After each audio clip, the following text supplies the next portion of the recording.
پاک صلی اللہ علیہ وسلم کی پیاری اور لاڈلی بیٹی حضرت فاطمہ کا عقد مسنون کس انداز سے ہوتا ہے؟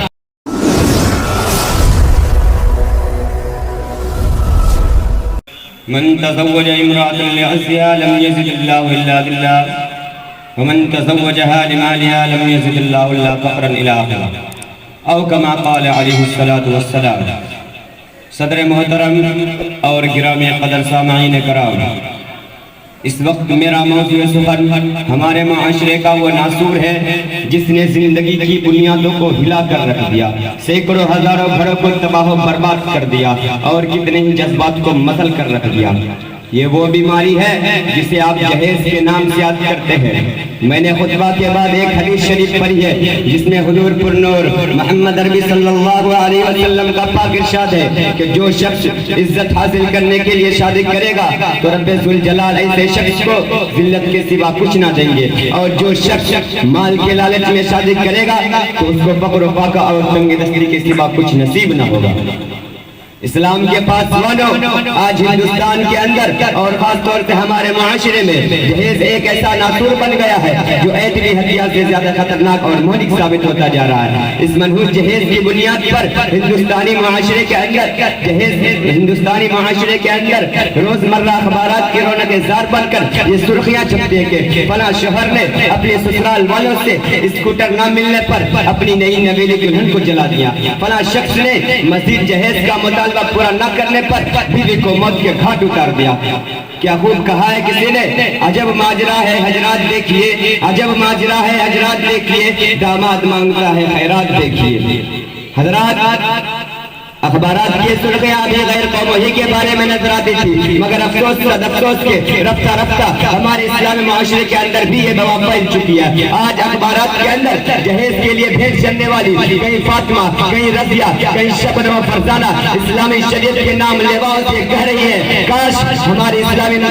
اسلامی شریعت کتابوں اور وعدوں کے وجہ عمل میں آ جاتی ہے۔ پیارے دوستوں اور اسلام کے نوجوانوں، عورت رب ذوالجلال کی جانب سے عطا کردہ وہ حسین تحفہ ہے جس نے انسانی زندگی کو رہنمائی بخشی۔ اسی عورت کے دم سے نظاروں میں خوبصورتی پیدا ہوئی، اسی معصوم کلی نے حضرت آدم علیہ السلام کی زندگی سے خوف و دہشت کو دور کیا۔ مگر ان تمام باتوں کے باوجود ظلم و ستم کے تاریخ شاہد ہے کہ اس دار فانی میں جتنے مظالم برپا ہوئے ہیں ان میں زیادہ تر زندہ نازک ہی پر کیے گئے ہیں۔ اس بےرحم سماج نے عورت کو جس نظر سے دیکھا ہے وہ نہایت ہی قابل مذمت ہے۔ تاریخ عالم ان دردناک واقعات سے بھری پڑی ہے۔ کبھی حضرت مریم کو دنیا والوں نے مہتم کر کے جنگلوں کی خاک چھاننے پر مجبور کیا، تو کبھی نمرود نے اپنی بیٹی کو ایمان لانے کی پاداش میں آگ میں ڈالا، تو کبھی عرب کے جاہل معاشرے نے لڑکیوں کی پیدائش کو اس قدر منحوس تصور کیا کہ ان کو پیدا ہوتے ہی زندہ درگور کر دیا جاتا تھا۔ محترم حضرات، آج بھی ان معصوم دوشیزاؤں پر ظلم و ستم کے پہاڑ کھولے جا رہے ہیں، جبر و تشدد کی خاردار جھاڑیاں ان کی راہ میں حائل ہیں۔ آج بھی ان عورتوں کے ارمانوں کا خون کیا جا رہا ہے۔ غریب گھرانے کی بچیوں پر خدا کی زمین اپنی وسعت اور کشادگی کے باوجود تنگ ہو رہی ہے۔ ساری دنیا پر یہ بات روشن کی طرح آیا ہے کہ جس گھر میں لڑکی جوانی کی تحریک پر قدم رکھتی ہے اسی وقت سے والدین کی نیند حرام ہو جاتی ہے، زندگی کا ہر لمحہ سانپ بن کر ڈسنے لگتا ہے۔ ایک طرف لڑکی کو اٹھتی ہوئی جوانی ہوتی ہے تو دوسری طرف جنسی بھیڑیوں کی اٹھتی ہوئی نگاہیں ہوتی ہے، تو تیسری طرف پھولوں کی چہمی گویا ہوتی ہے۔ والدین اس گلاب کے پھول کو سجانے کے لیے جب کسی لڑکے کی تلاش کرتے ہیں تو جہیز کے مطالبات ان کے ارادے کو مسمار کر دیتے ہیں۔ ارے جہیز کے ٹھیکیداروں، کان کھول کر سن لو، ذرا دیکھو سید الانبیاء تاجدار پٹھان احمد مجتبی محمد مصطفیٰ صلی اللہ علیہ وسلم کی پیاری اور لاڈلی بیٹی حضرت فاطمہ کا عقد مسنون کس انداز سے ہوتا ہے کہ جس پر جو چادر ہے اس میں 16 بند لگے ہوئے ہیں، اور بنت رسول ہونے کے باوجود پیادہ پا شیر خدا حیدر کرار رضی اللہ عنہ کے گھر کی جانب روانہ ہو رہی ہے، اور جہیز میں ایک بستر، ایک چکی اور ایک تکیہ، دو مٹکے پر مشتمل مختصر سامان علی منیبہ کو پیش کیا جا رہا ہے۔